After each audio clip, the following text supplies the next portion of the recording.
ನಮಸ್ಕಾರ ರೀ. ನಮ್ಮ ಉತ್ತರ ಕರ್ನಾಟಕದ ಮಂದಿಗೆ ನಾನಿವತ್ತು ಸಜ್ಜಕದ ಗೋಧಿ ರವದ ಉಪ್ಪಿಟ್ಟು ಮಾಡ್ಬೇಕಂತ ಅಂದ್ಕೊಂಡೇನಿ ನೋಡ್ರಿ. ಅದನ್ನ ಹೆಂಗೆ ಮಾಡೋದಂತ ನೋಡೋಣ ಬರ್ರಿ.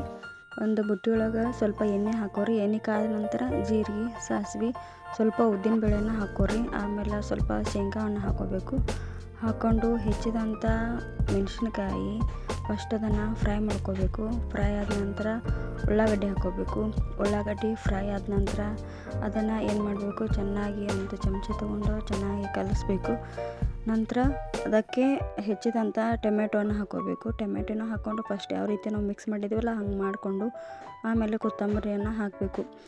ಕೊತ್ತಂಬರಿನ ಹಾಕಿದ ನಂತರ ಹೆಚ್ಚಿದಂಥ ಕ್ಯಾರೆಟನ್ನು ಹಾಕೋರಿ. ಹಾಕ್ಕೊಂಡು ಸ್ವಲ್ಪ ಅರ್ಶಿಣ ಪುಡಿಯನ್ನು ಹಾಕೋಬೇಕು. ಅರ್ಶಿಣ ಪುಡಿ ಹಾಕೊಂಡ ನಂತರ ನೋಡ್ರಿ ಯಾವ ರೀತಿ ಕಲರ್ ಹೆಂಗೆ ಬರ್ತೈತಿ ಅಂತ.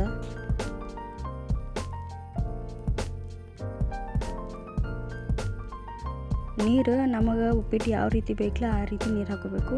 ನಮಗೆ ಮಂದಗವಾಗಿ ನೀರು ಬೇಕಂತಂದ್ರೆ ಸ್ವಲ್ಪ ನೀರು ಜಾಸ್ತಿ ಹಾಕೋರಿ. ನಮಗೆ ಬೇಡ ಉದುರಂಗೆ ಬೇಕಂತಂದ್ರೆ ನೀರನ್ನು ಸ್ವಲ್ಪ ಹಾಕೋಬೇಕು. ಅದಕ್ಕೆ ನಾನು ಸಜ್ಜಕದ ಗೋಧಿ ರವದೇನು ಹುರ್ಕೊಂಡು ಇಟ್ಕೊಂಡೀನಿ. ಸ್ವಲ್ಪ ಅದಕ್ಕೆ ಎಷ್ಟು ಬೇಕಲ್ಲ ಅಷ್ಟು ರವಾನ ಹಾಕ್ಕೊಂಡು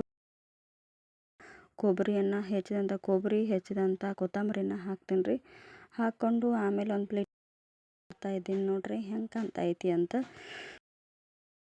ನಿಮಗೂ ಇಷ್ಟ ಆಯ್ತು ಅಂದ್ರೆ ಇದೇ ರೀತಿ ಮಾಡ್ಕೊಡ್ರಿ. ಇದು ತುಂಬ ಟೇಸ್ಟಿಯಾಗಿರುತ್ತೆ. ಇದ್ರ ಜೊತೆ ತುಪ್ಪ ಹಾಕೋ ಬಂದರೆ ತುಂಬ ಚೆನ್ನಾಗಿರುತ್ತೆ.